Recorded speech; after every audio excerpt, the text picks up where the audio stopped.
What kept you going all these years? Growing up in Germany, drinking is a huge That's social huge in Germany, thing. right? Like when you go to someone's house, the first thing when the host opens the door, it took my confirmation at age 16 in the church. That you know that there's no peace and happiness Yes. if they're still trying to get you to the nightclub, they're still trying to get you to drink, to date, to do all sorts of, things. There was something about a nun, like giving her life to God.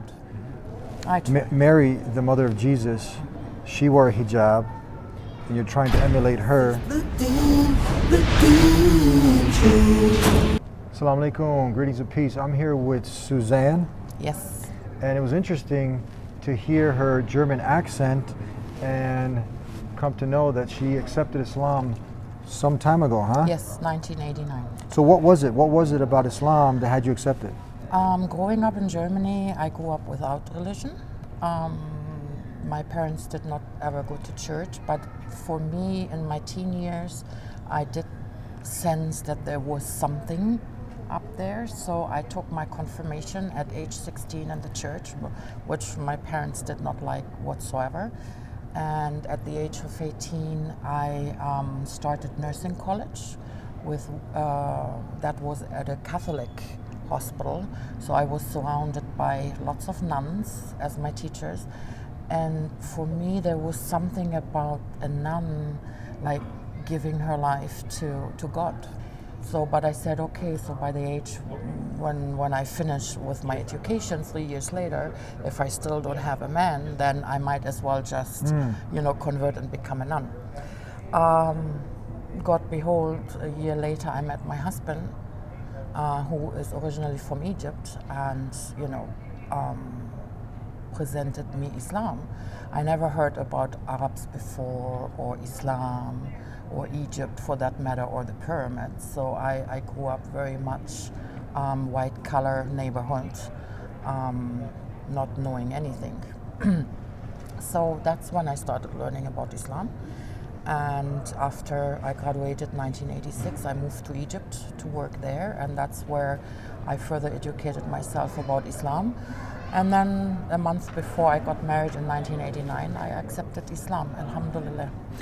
Do you have any regrets thus far about your decision? No, not ever.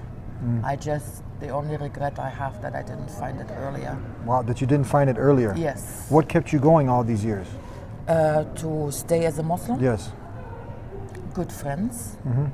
Moving to an that's very important, having good friends. It is the most important, whether other reverts or born Muslims, you have to keep good company. Yeah, because of those friends, you're trying to change a lifestyle that you know that there's no peace and happiness if they're still trying to get you to the nightclub, they're still trying to get you to drink, to date, to do all sorts of, things.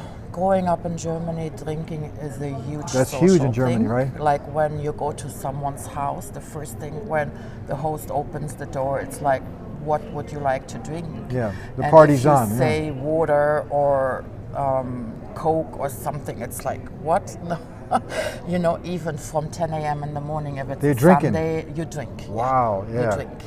Yeah. With brunch, like a little bit of champagne or whatever, that's normal, right? So when you suddenly, no, water, Coke is fine, oh, come on, just a little bit. Those are the tactics. But my own family, up to now, has not really accepted me being a practicing Muslim. Because the first 2-3 years I was a Muslim, but I didn't change visually, which was okay with them, but once I start to put on the hijab, then... You're obviously imitating the best of women. Mary, the mother of Jesus, she wore a hijab, and you're trying to emulate her instead of imitating some of the other Kim Kardashians and that they know, Beyonce's and all that. What advice do you have for Muslims? Some are struggling with the hijab. They come from a Muslim background family. You had to go ahead and get exposure to Islam, and you accepted it, and you've been committed to living the pure monotheism, submitting your will to God, Islam, and observing what the Creator, that modest dress code like Mary, the mother of Jesus, is doing. What advice do you have for some sisters? There's more maybe concern about what he says, she's going to say, you know, societal pressures, and they need some encouragement. What would you tell them? This is actually a really difficult question to answer because I have two daughters myself. They are respectively 21 and 14. I have refrained from forcing them to put the hijab because it needs to come from within. You need to have the love for Allah and the religion enough to say, I'm feeling comfortable and strong with wearing the hijab. It's not, you can't put on the hijab to please friends around you. For the girls, for the sisters, is really difficult. Like some of them put on the hijab because their friends are putting it on, but it's not really in them. They don't feel it, right? So take your time, learn enough about the deen, become strong in the deen, because once you put it on, you have to keep it on. Like, it's easy to put it on, but to keep it on is the challenge. Last thing, what advice do you have for people tuning in, maybe from Germany, from Europe? There's a lot of misinformation about Islam, but they see you, a German, formerly from a Christian background, accepting this way of life from the Creator Islam. What advice do you have for them? To have an open mind. Open-minded, definitely. Because America facing the problem, right? PR, TV channels, news outlets about Muslims. To really keep an open mind, to learn, to ask questions. Like I'm always wish when people give me a look in the on the street, like just ask me anything. You know, I'll take my time to stop and answer why I'm wearing hijab, why I'm looking like this. You know, to give dawah on a daily basis.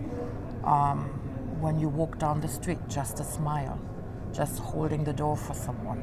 But for non-Muslims or people interested in Islam, there's a lot of pages on the internet, but not all sources are equal.